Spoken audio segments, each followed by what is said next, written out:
Hey, everybody.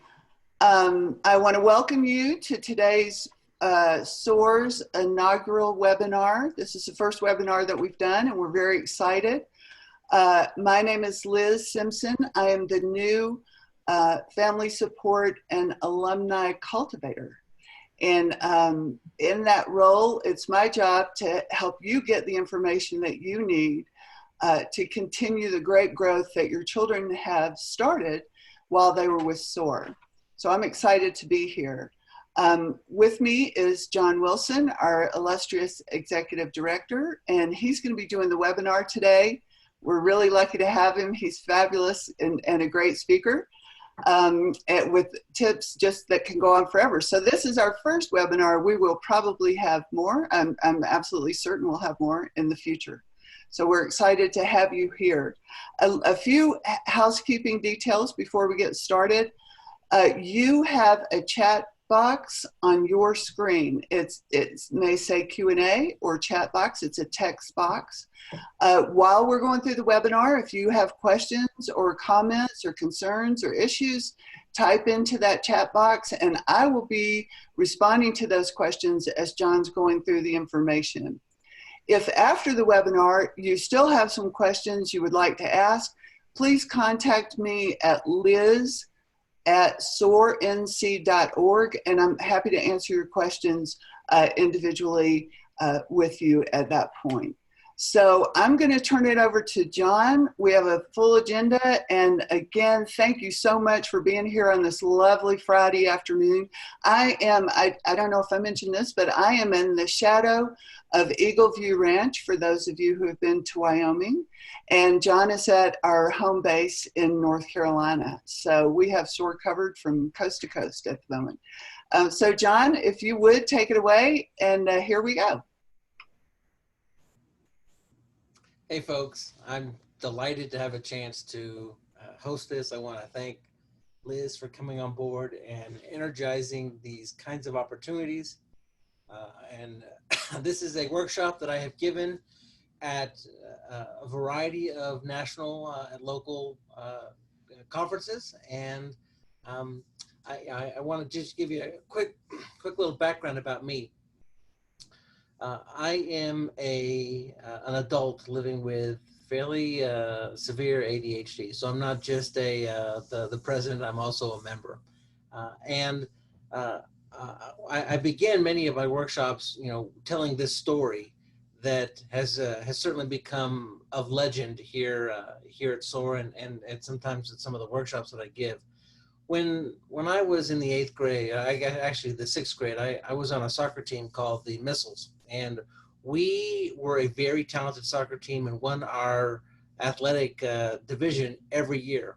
Now it wasn't a select team; it was everybody plays kind of a team, and but we were clearly the best team around. And I was a fairly uncoordinated, not necessarily athletic young man.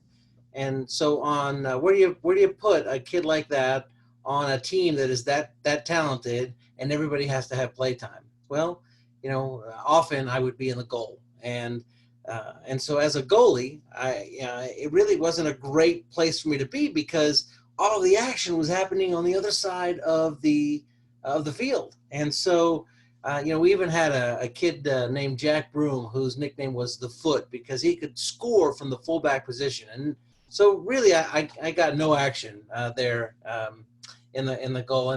And on this particular day, it was so boring. I mean, the game never even crossed the midline. I'm looking around for something to play with. It was a hot Texas day, and so there wasn't even mud to make mud cities out of. All I had was me and the goalpost and the orange soccer net. Now, there are those of you already out there that know this is going to end badly for me. And so what I decided to do is, pull myself up the post and swing my feet up and see if I could touch the bottom of my black cleats to the top of this orange soccer net. And after about 3 or 4 tries, I kind of mastered the right technique, and I swung myself up and got my feet, and sure enough, I'd been successful, and I was able to touch the top of the orange soccer net. And I was so delighted with myself. And as I, brought my feet down, I realized that I had a small problem. my feet and cleats had kind of gotten tangled up and had gone through the little square holes in the soccer net. And the more I kicked, the more stuck they got. And you know, I'm still holding myself upside down on this post. And eventually my strength gave out and I swung out. And then of course I swung back and my head careened and smacked against the metal soccer post. There's no telling how long I dangled unconscious upside down from the soccer net until the opposing coach comes running onto the field to stop the game, pointing and gesticulating wildly. And as everyone turned to look, and sure enough, there's the opposing goalie, you know, dangling unconscious upside down from the soccer net, and no one had any idea why. Now, I laugh as I tell the story, and people seem to enjoy that story because, you know, very many of you probably think of somebody who you could put into that situation. And, you know, as parents, as we're trying to help nurture our kids through those tough times where they're, you know, sometimes making decisions that don't end particularly well for themselves, the idea for this workshop came that we could find a way to help build a balance so that as parents we are nurturing and guiding and supporting our kids, and then slowly trying to pass the baton on to them. So this workshop has two very, very distinct portions. The first is, parents, these are strategies that I'm encouraging you to consider applying at home and making a part of your lives. And then the second part of the series is a review of some of the strategies that I think kids, students can can start to employ as they become older, as they move into adolescence. But you know, we're gonna talk a little bit about this. We're gonna examine those parent strategies. We're gonna examine those student strategies, and at the end, I'm gonna take some questions from you and see if we can't help resolve some challenges or clarify some questions that you may have that have come from this workshop. So here are some things right from the bat that we want to know. How involved am I going to need to be in my child's life? Yeah, fairly more involved than many of your friends who have neurotypical kids. How long will I need to provide supports? I'm afraid to say that, you know, for a lot of, you know, young men and women, you know, learning and growing, adolescence kind of ends when the purse strings stop, and that tends to be sometime between 23 and 27.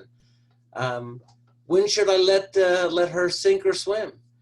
And I would then ask you, when was drowning ever a growth experience for somebody?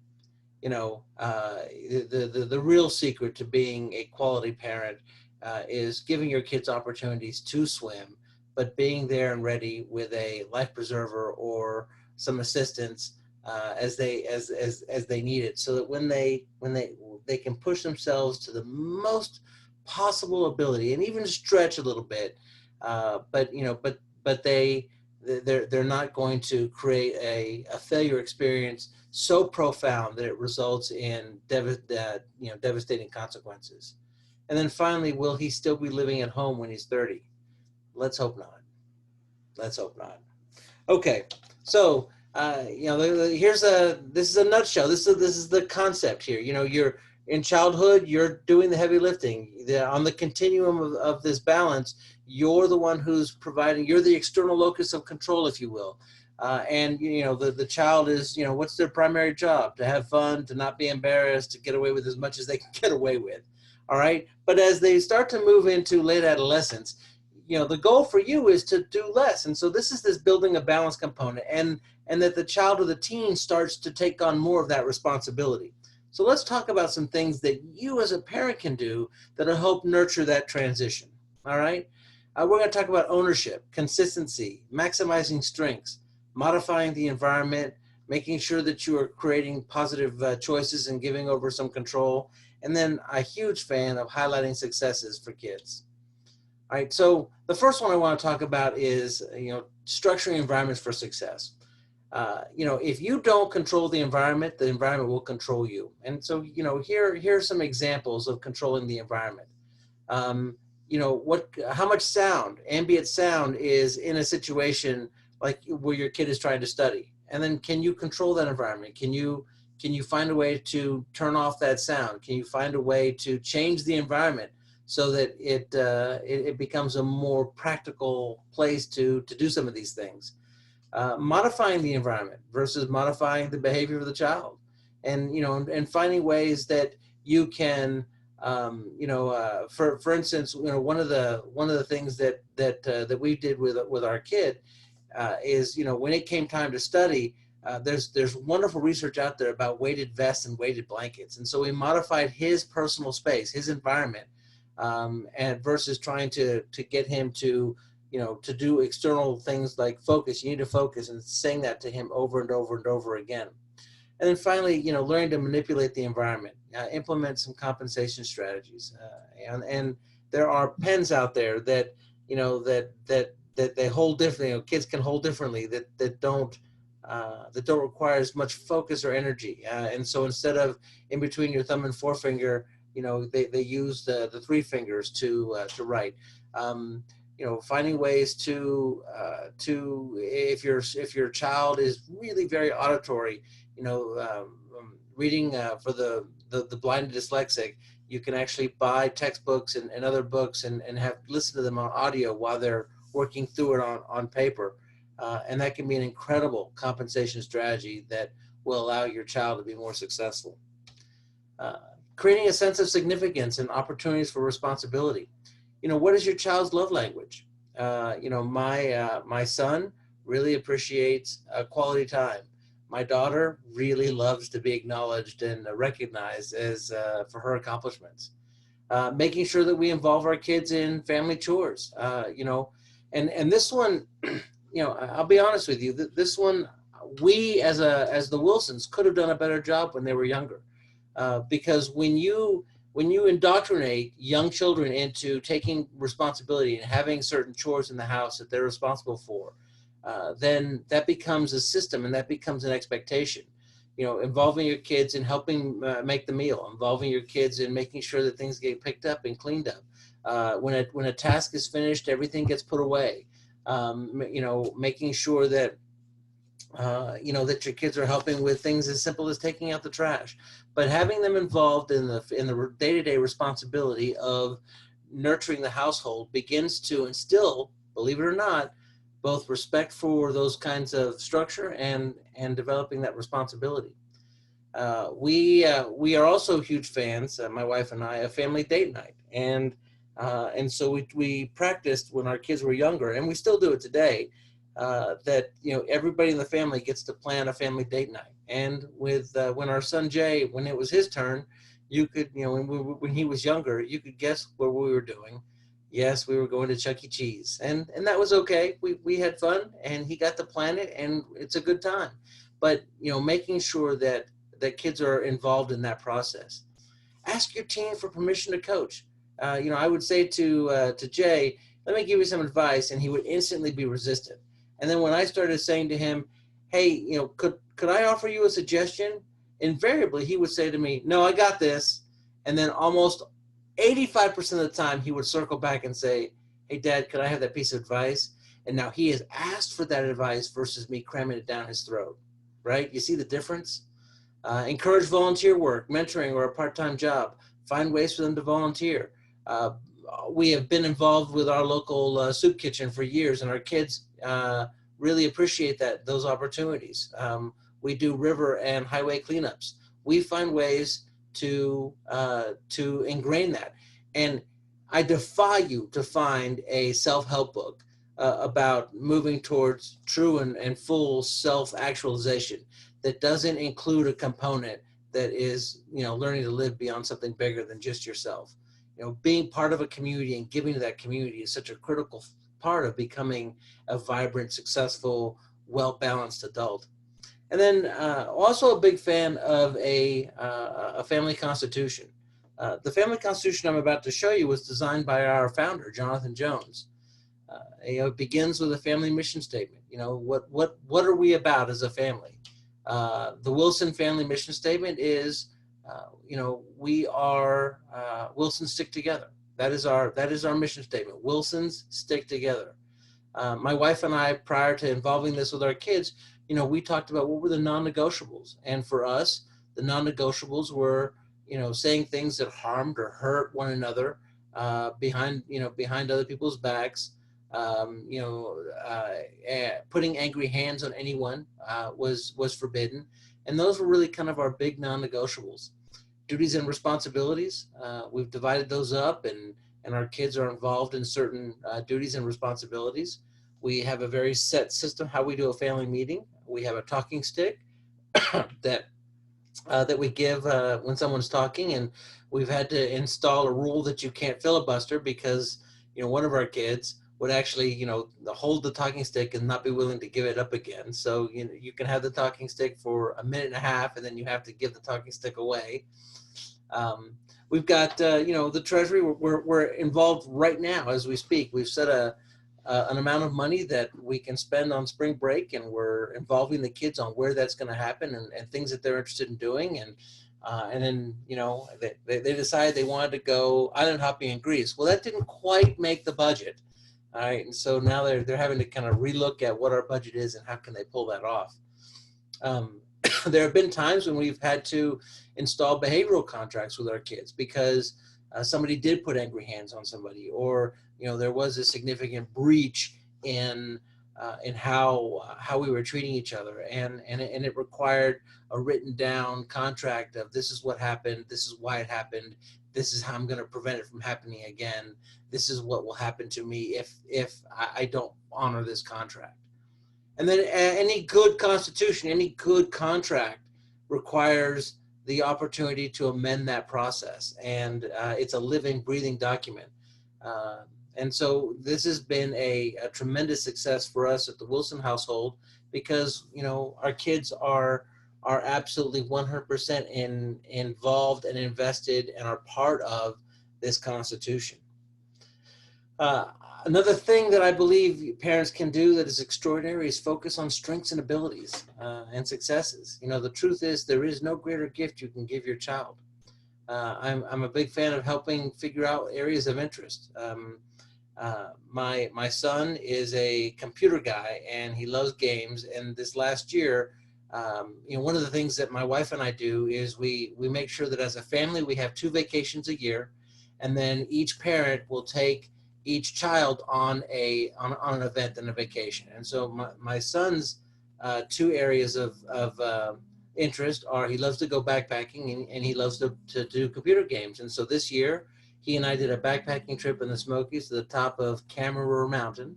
And then I also had a chance to take him to Atlanta to a gaming conference where I was surrounded by all of his gaming buddies from all around the world. And other than having a splitting headache at the end of each day, it was really quite an enlightening and incredible experience.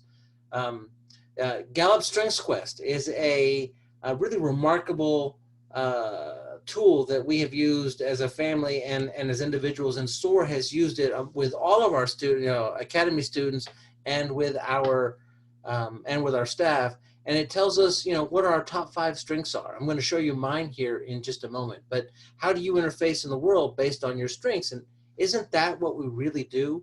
We address the world based on the things that we like and the things that we can do and our abilities. And that's so important because the truth is that your child's future is absolutely defined by their strengths. And if, as they look to seek a career, if they are focusing on their strengths and abilities and then center a career around that, they're going to have much more success than if they, if they struggle to read and they decide to become an editor. There's something about that is going to be a challenge.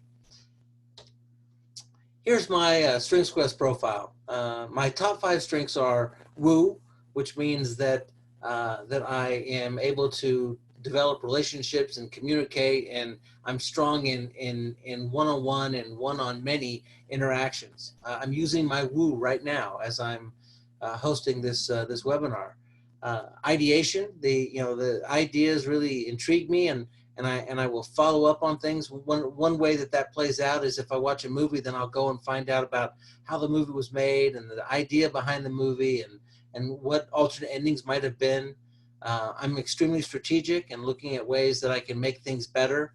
I'm a positive person, and I try and encourage positivity amongst the tribe here at SOAR and within my family. And I'm a good communicator. Well, it's one of my strengths. Would you like to know what my bottom 5 strengths are? I couldn't tell you, because Strengths Quest only focuses on your 5 top strengths. So really interesting way to look at how you interface with the world in a way that makes that profound and powerful.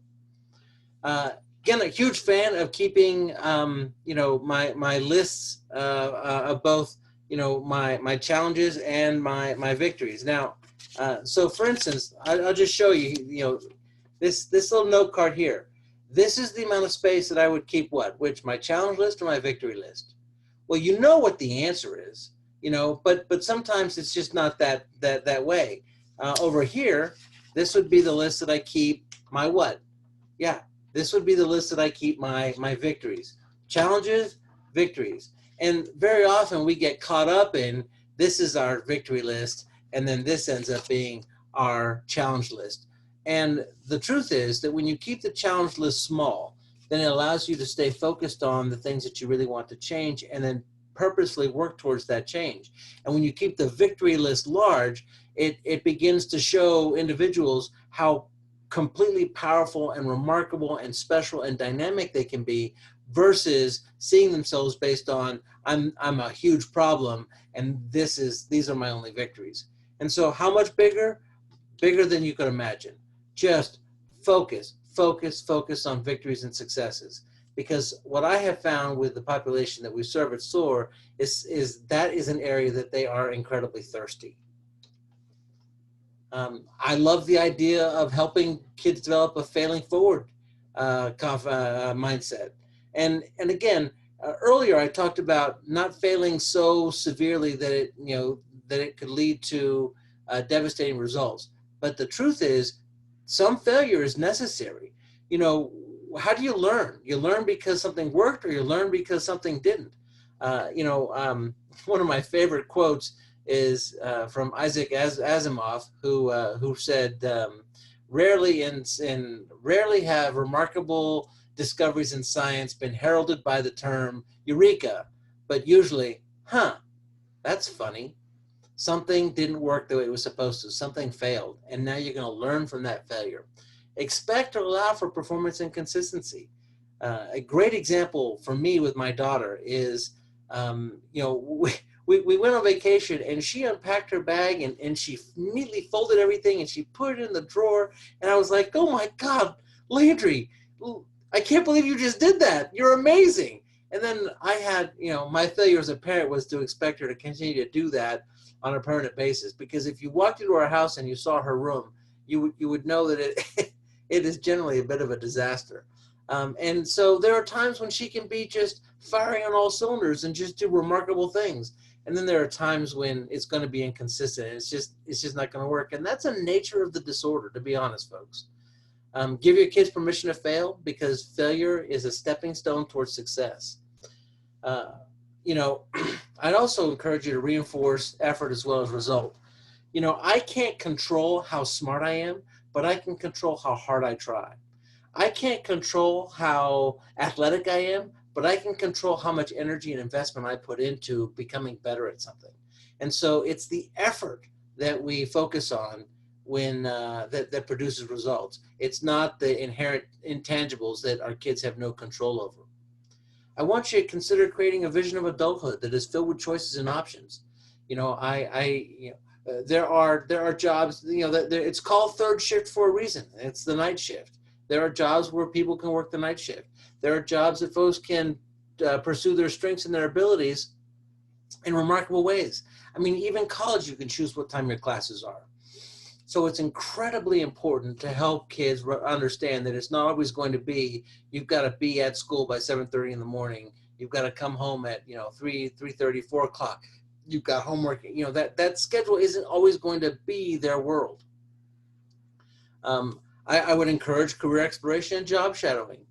What are kids interested in? How can you find ways to do that, and have them get involved in some kind of look at ways to see what is happening out in the world. I would never allow either of my kids to use ADHD as an excuse. We will stop whatever they're saying and reframe any kind of a statement that is made to that effect. And speaking of reframing, reframe keywords and phrases. I'm going to give you some examples here. All right. A child says, I can't. The parent says, try harder. I would encourage you to encourage them to say things like, I will. A kid says, I should have. A parent says, potential. The best is, next time, this is what I've learned. And going back to should have, you know, there are too many kids in this world that are shooting all over themselves. Let's find a way to stop them from doing that. Kids say, I'll try. Parent says, okay, there's a problem. But start to begin to think about things as opportunities. And the truth is that adults living and learning with learning disabilities or ADHD, one of the key things that makes them successful versus other adults who aren't is they begin to see these problems as opportunities. They begin to see challenges and opportunities, and they seek to find the solution for the opportunity in remarkable and dynamic ways. Um, Involve your children early on in decision making. Help them set guidelines, limits, and even consequences. I'm a big believer that when you do that, remarkable things can happen. I would simply, as we coached and guided our kids to learn how to do this, I would say, okay, what's the consequence? And then invariably they would come up with something so much more severe than I would that I'd have to temper down the consequence that they came up with. But it could be an incredibly valuable resource tool. And then always make sure that if you're going to do that, you maintain veto power. And if they can't come up with an appropriate consequence, at least you've given them the opportunity to try. But even in just not even consequences, but in guidelines or in setting expectations, when you give them choices, you create their sense of power. And that can be just, again, incredibly dynamic in helping move kids forward. Because whenever I feel like I'm in control or I have power over something, I'm immediately more invested in trying to move forward in a purposeful way. Teach your kid to use, utilize support networks. Create a success team around your child. Think about the adults and perhaps even other teens that are a part of their success team. Hire a tutor to come in and fight the homework battle. If homework is eroding the quality of your life with your child, then either find a way to limit the amount of homework or bring in somebody else who can help guide that process.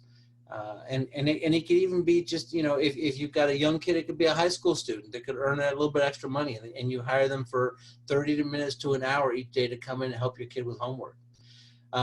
With both of our kids, when they were in areas that they were struggling, my wife is a teacher and I run a camp in a school. We found it incredibly resourceful to bring in an outside tutor to help them work through some of those concepts, because it wasn't mom or dad, trying to tell them. It was somebody else. And oh my goodness, somebody else can be so much more of an expert than mom or dad ever can or will be.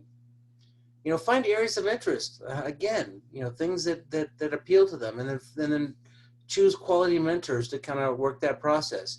Again, my son, one of the things that kids are doing now is they're watching videos of people playing video games, and he's in this small community, this game called Brawlhalla, and he was kind of reaching out and learning from this one particular person who was putting out these videos.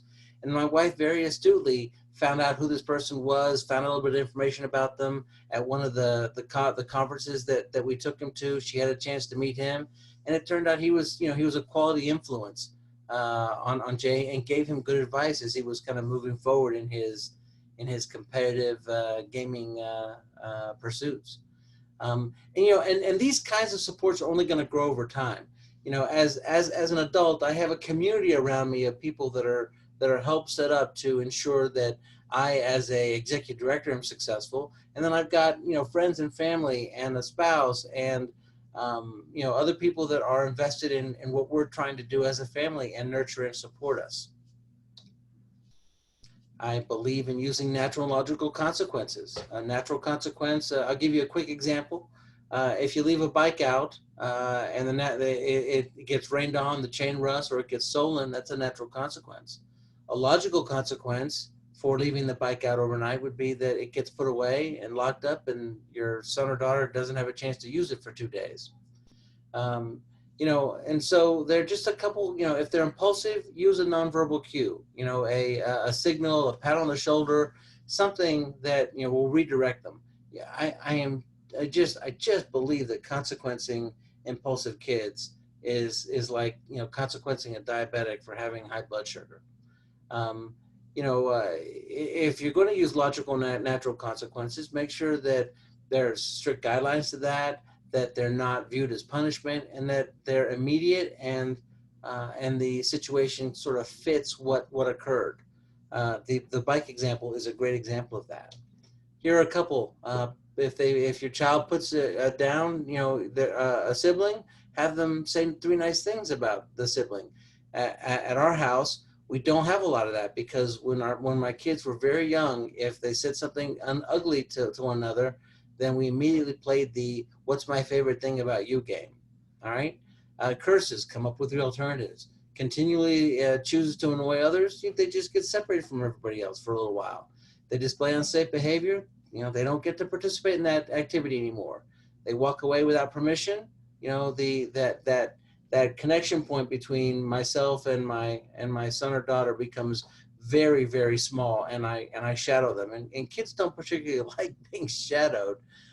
Poor table manners, the family will eat in peace while you can eat at a table someplace else, until you're ready to kind of join us. And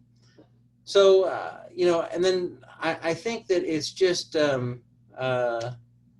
it's incredibly important now to think about those things. Now, I want to remind you, because we are transitioning now to things that the children can do. Okay, so all of these strategies were for you as parents, that you can help nurture and guide some of that resilience and independence.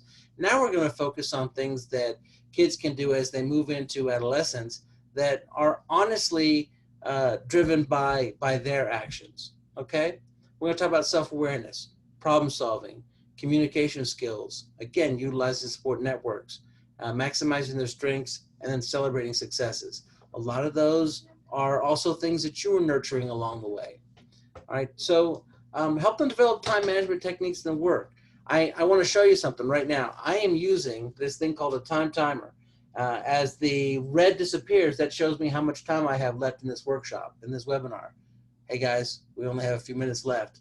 All right, and so that is right there in front of me, and it tells me exactly, and is helping me pace what I'm doing. Help kids become a list maker and learn the deeply satisfying experience to cross things off. And let me ask you a question. How many of you have written our list makers? All right, and if you answer yes to that question, how many of you had added things that you already did so that you can cross them off the list? Use technology. As your kid gets a cell phone, the calendar on my cell phone is the thing that regulates where I am almost at all times. All right, without it, I'm gonna miss appointments. I even have my to-do, my task list on my calendar. All right, help kids organize the way they really are. What systems work, and then help expand those systems. My both of my kids have very different organizational systems, and we have to embrace what it is that they can do, because if I impose a system upon them, it's not going to work. Now, I'm going to give you advice to give to them, and that is that twice a year, gut everything out of the room. Take absolutely everything out of the room, and have 4 tarps, and then on one tarp are the things that you absolutely want to keep. On another tarp is the things that you want to give away. On the third tarp are the things that you want to throw away. And then that 4th tarp is the I'm not sure tarp. Okay? So once you've dealt with the other 3 tarps, and all you have left now is the I'm not sure tarp, you have empty tarps now, and then you finish the task. You'll find that by the time you're finished, you walk into your room and it's just, you can breathe. You have space, and you've gotten rid of Lego pieces that didn't match anymore, or games that they don't use anymore. And it's just a remarkable opportunity to do it twice a year. And it also gets them engaged in, don't give away junk, the broken junk, but if there are things that you're not using anymore that somebody else could find value, be part of the global part of your community, and allow another person to get joy from something that you don't use anymore. Here's an idea. Take a picture. All right. So instead of saying, go clean your room, take a picture of your room clean, post it, and then when it's time to clean your room, make your room look like the picture. I'm a huge supporter of self-advocacy, and both of my kids had IEP meetings from an early age, and we started having them attend the IEP meetings as quickly as we could. By the time, now both have aged out or no longer require IEPs, but by the time that happened, our kids were helping run those IEP meetings. And one of the questions that we always asked was, is that going to work for you? Do you remember that weighted vest that I was talking about? It was something that Jay had heard about from somebody else, and he asked if he could try it. Because what he found is that he was putting on a vest and putting stuff in the pockets, and that seemed to sort of center him. Create a homework space and ask the family to support you. There's something that we have at the Wilson house, which is called the Scud Hour, which means while somebody is doing homework, that during that precious hour, no one is off doing something fun. Dad is going through mail, paying bills. Mom is setting up her lesson plans for the next day. And then Jay and Landry are working on bills. No one is off doing fun. No one's playing video games. No one's watching TV. No one's outside jumping on a trampoline.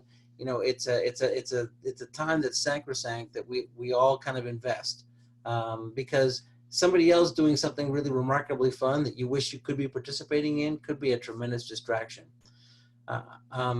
Take an inventory of yourself. All right.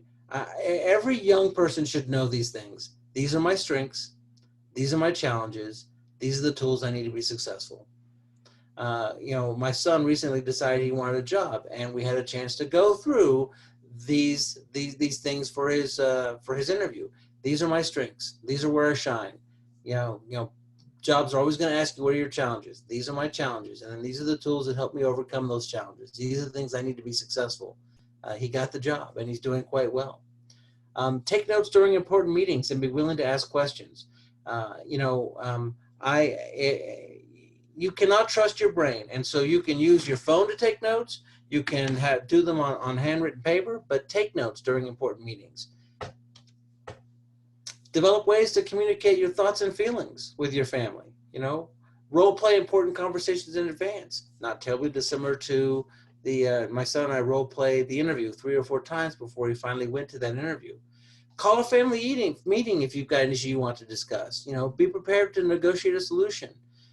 Be willing to self-advocate and say, I really felt like I got harshed on last night, and I didn't really have control over that. And these were the things that were happening, and I want to figure out some way that doesn't happen again. Use I statements. I feel angry. I will in the future do this. I feel frustrated. I will, follow through. I will talk my mind. I will find a way to communicate what I need to tell you.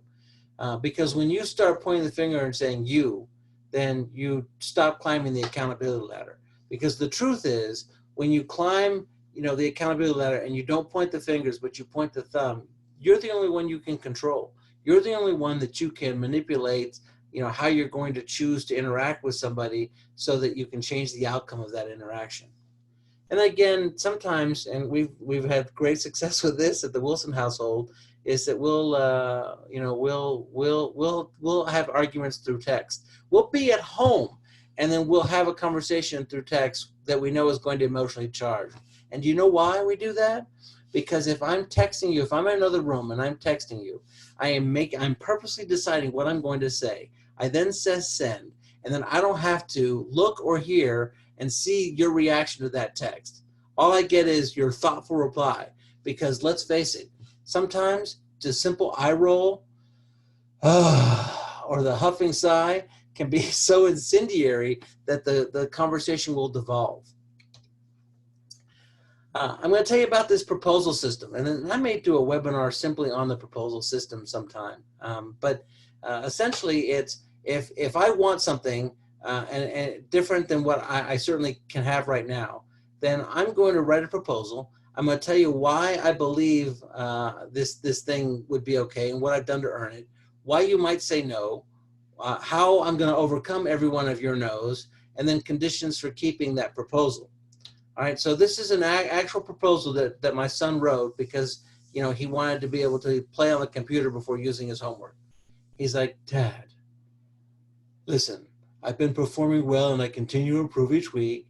And I could really benefit from some downtime when I get home from school. I'll never forget how he advocated for that downtime. It would allow me to be the best version of myself when I finally get a chance to do my homework. Um, and then I'd be able to do even better at my work if my mind was a little rested.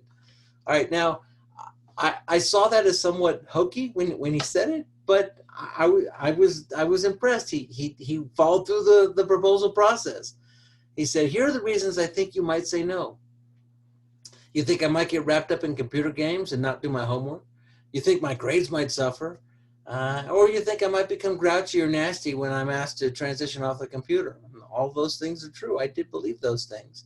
And so he said, I'll tell you what, I have to get my work done by 8 p.m. each night. I have to maintain an AB average. And if I become argumentative when I'm asked to get off the computer, I'll lose the privilege for the remainder of the week. He came up with those. And I passed the proposal. We tried this out. It didn't work. His grades actually suffered, and so we had to circle back and go back to what we were doing. You know what that little bugger did? He found a way to make sure that he got his work done before he got home from school. He almost never has homework now because he's always so far ahead of everybody else. So that when he gets home, he can relax because he doesn't have homework. And he's on the AB honor roll in honors classes. It's kind of fun. But there's an idea of having them have the argument with themselves and think about what you're going to say before they ever even come to you. And one thing that, in this process that you can continue to control is if there's a reason you wouldn't deny that they've not addressed, you can send them back and have it work on it and then come back again when they finish the proposal. Work out a code phrase to use with parents or teachers. Develop a phrase that has special meaning to you. Because sometimes you don't hear no, don't, or stop. You hear no, don't stop. And if you will just, something kind of interesting. With me, my code word with my family is, if they say to me, goofy. Goofy means, okay, you're aggravating me. It might have been fun at one point, but it's certainly not fun anymore. I need you to cease and desist. And so I respect the goofy. I always honor the code phrase. And then the family doesn't overuse the code. And so a code phrase can be an incredibly remarkable way for teachers to kind of tell you, hey, you're losing focus without saying, hey, you're losing focus. And you hear the code word and you're like, oh, okay. And then kind of zone back in. Just an interesting little compensatory strategy that you might be able to employ with adults in your life that are invested in nurturing your development. Huge fan of the problem-solving process. First, assess your needs, make a plan, implement that plan, and then see what worked and what didn't work.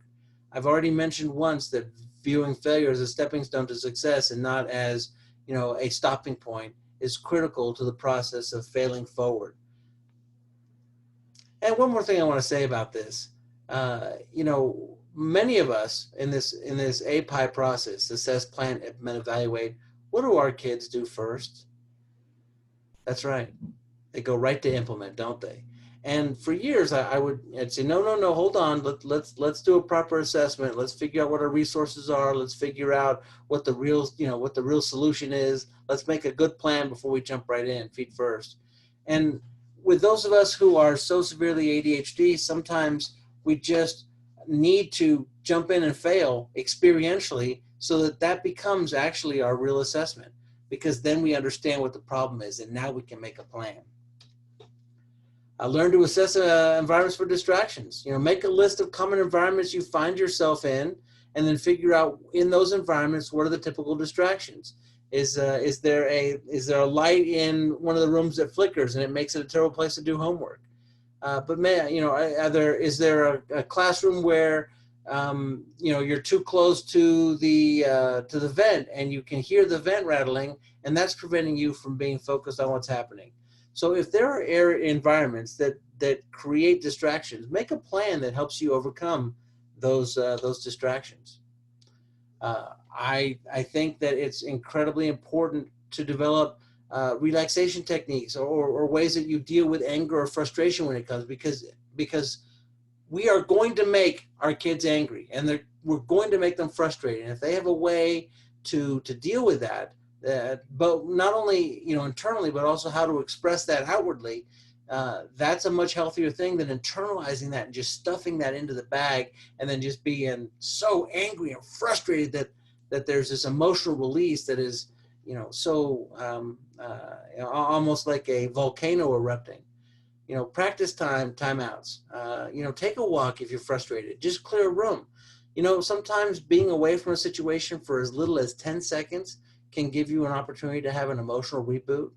And then utilize your support networks. And I think for kids, it's important to understand who those support networks are, because it's a combination of your family, mentors in your life that matter to you, teachers, and your friends. And when you combine those individuals and utilize them as resources for situations that you're going to find yourself in, then this is truly one of the things that successful adults have done. One of the differences between failure and success in adulthood is which of us have healthy support networks that we utilize in purposeful ways. And then finally, I'm going to talk about ways to grow as a person. Create a personal mission statement. This is what I'm about. What am I? My mission statement is to guide and nurture my family, to support this organization, and improve the lives of young men and women and families and living with learning disabilities and attention deficit disorders all over the world. What is your mission statement as a kid? And that can change.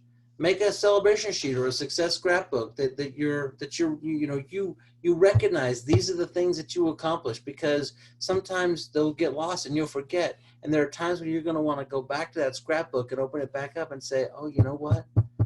I do rock. That was awesome.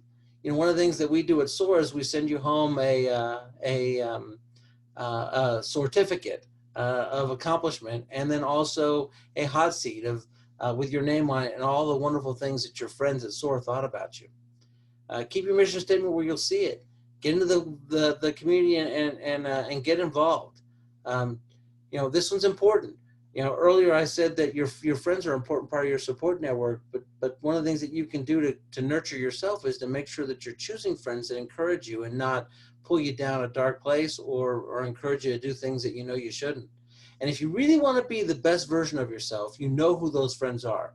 You know the friends that you enjoy being around that lift you up, and you know the friends that you enjoy being around, but typically there's trouble associated with that. And you want to spend more time with the friends that lift you up and nurture you than the ones that drag you down.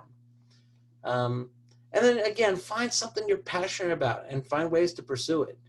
One of the things that as an adult that I'm passionate about is I'm a whitewater canoeist. I absolutely love going whitewater canoeing, and I sometimes will take my kids whitewater canoeing with me. And I love the challenge of paddling in class 3 and 4 whitewater, And so what drives you? My daughter's a cheerleader and a dancer, and that really drives her. My son loves to be out in the woods, and he loves to be a gamer, and that really drives him. My wife is also a dancer and a teacher, and it drives her. What drives you? And knowing what that is and pursuing that in purposeful ways really kind of helps keep you centered. And then be ready. There are going to be challenges ahead. Like the whitewater that I encounter on rivers, you're going to find situations that are challenging. And if you're prepared, if you've got the right resources, if you've got the right people with you, you've got the right craft, you've got the right tools, you're prepared and ready to go. So I want to thank all of you for getting a chance to listen to some of these strategies. There will be more webinars in the future. If there are any of the topics that you heard me discuss today that you would like me to expound upon, I would be happy to do so. And thank you so very much. All right, John, thank you. If you will, there you go, change your screen share. I want everybody to know you can ask questions. If you raise your hand, I think, give you the mic where you can ask your questions live. So if somebody wants to test that theory and raise your hand, we'll see if that actually works. And then if you have other questions, you can type them into the Q&A, and we're happy to answer your questions that way. So I think we've heard a lot of fabulous information this afternoon, just incredible. And a lot of the things that John was talking about, I've just heard so many parents say that they're dealing with. And same thing for me. I have 3 children. One, my youngest, just left to go to Ghana, West Africa. And the story of Landry unpacking in the hotel room was just really hit home, because my daughter, her room when she left to go to Africa looked horrible, and she's staying at a homestay. And I was like, oh my gosh, maybe I should write a note with you to let them know. But she got there and took a picture of her room and said, no, Mom, I'm good. So yeah, it's been really a great visit, and great to be refreshed on these things, John. Really helpful. So does anybody have a question? I'm not seeing any hands up. At the very bottom is where you would raise your hands. I did have one question on whether or not you could access the recording later, and you can. We will get the recording after we end today, and then we will put it up where you can reach it. And everyone who has joined us today, or even if you weren't here today, somebody who would have liked to have been here, they can go and register just like you did, and then come in, and then they'll see the recording. So we will get all that fixed up for you, and then get an email out to you just as soon as possible. So we'll give you a couple of more minutes to see if there's any questions or comments. And if not, we really do appreciate you again being here and hanging out with us. And we do plan more of these, as John said. So if you have any ideas for future topics, please let us know.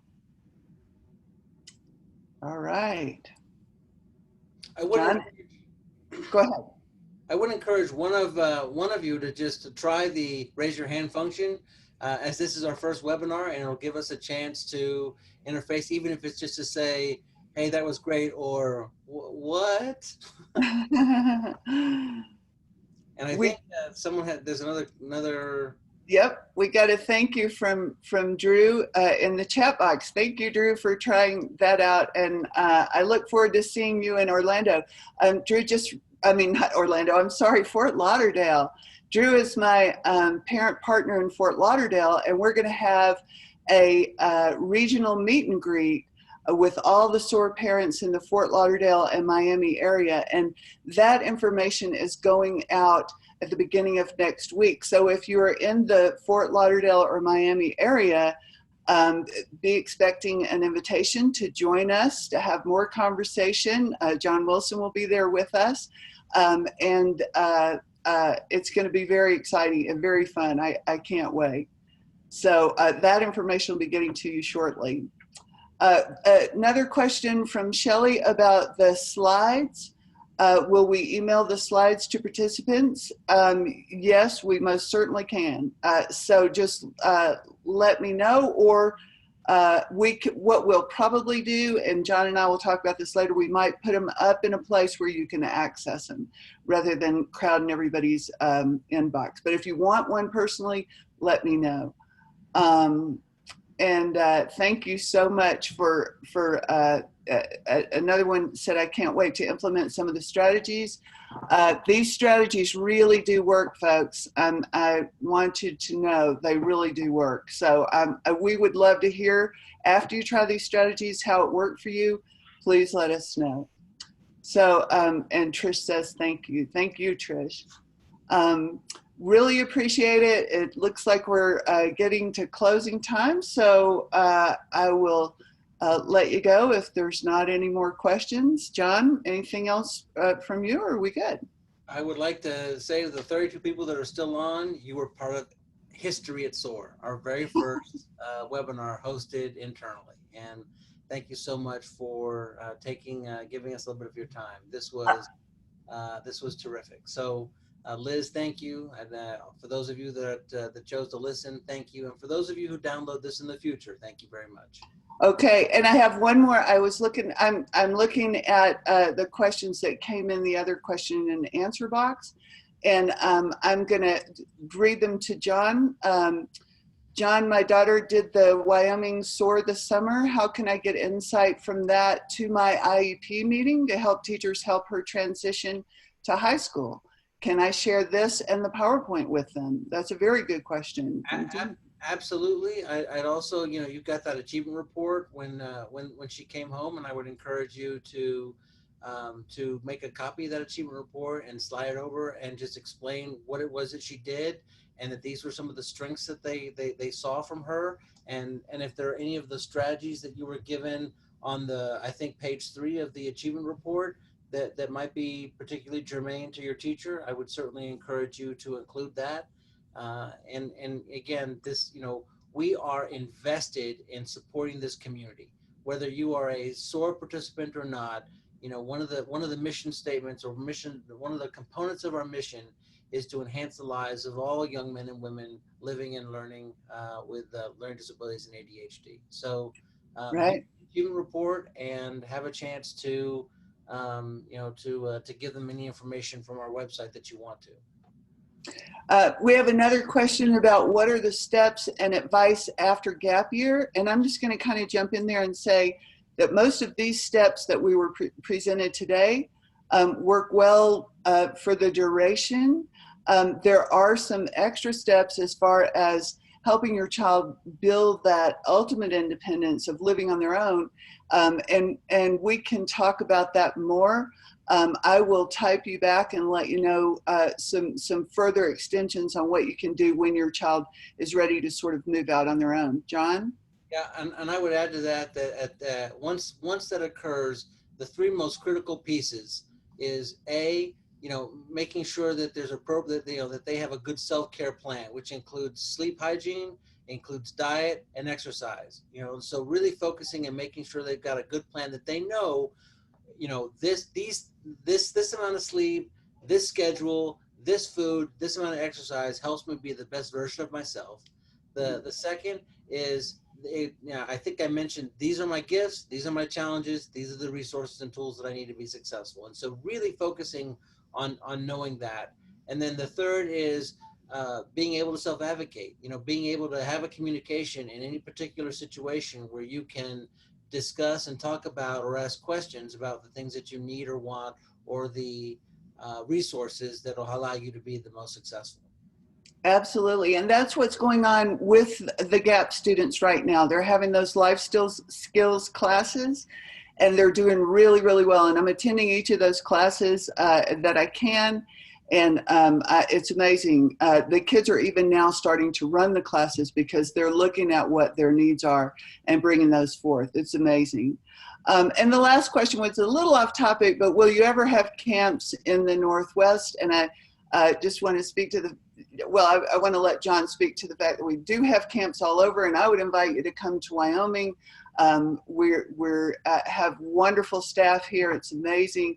And then as John will share, we have other camps all over the country, the Northwest in particular. I don't know, John, what's the future hold? Well, I don't know, but the version of SOAR that exists today is considerably different than the version of SOAR that existed 10 years ago. And I do know that we are looking to do a little more marketing in the Northwest, and that we will be next year at the International Dyslexia Association, which will be hosted at Portland, Oregon. And so, I don't know, to be determined. All right. Okay. And I see that we have one hand up, but I can't tell who. Oh, here we go. So we have a hand up. I'm going to allow you to talk. Are you there? Can you hear me? Yes, we can hear you.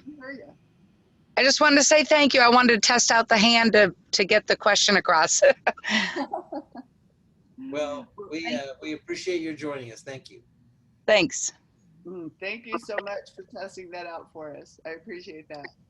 Okay, everybody. Well, have a wonderful weekend, and thank you again for coming. We will let you know when the next webinar gets started, and it'll be in the newsletter. Hopefully you enjoyed the newsletter. Love to hear feedback on that.